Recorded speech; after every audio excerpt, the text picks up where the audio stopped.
В Уфе водитель 216-го маршрута не берет денег за проезд. Правда, есть одно условие – не платит пассажиры, которые старше 65 лет. Рафиль Махмутов решил таким образом помочь пенсионерам. Мы нашли доброго водителя, наша съемочная группа прокатилась вместе с ним по маршруту. В данном автобусе кому за 65 проезд бесплатный.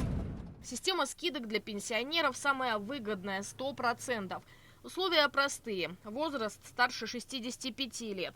Это инициатива самого водителя. В салоне и таблички висят, правда, они все замечают.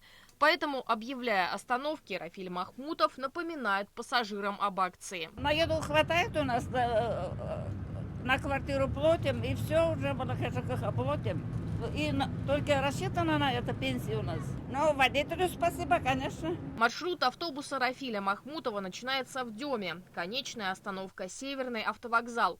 Отсюда каждые 10 минут по всем направлениям Уфы разъезжается общественный транспорт.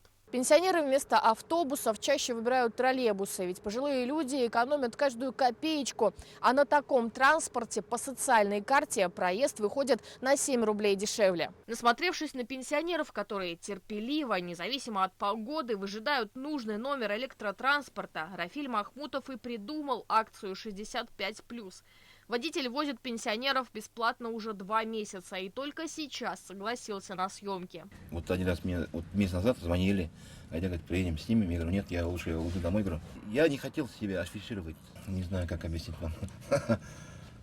Что ты сделал такое героическое, сделал я? Ничего не делал. Просто маленькая радость пожилым людям.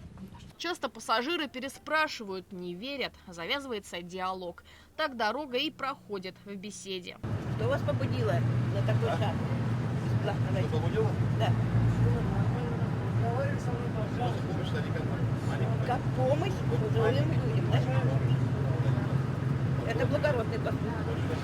Признаваться, сколько теряет на ежедневной выручке, Рафиль Махмутов не стал. Говорит, искренняя благодарность компенсирует эти убытки.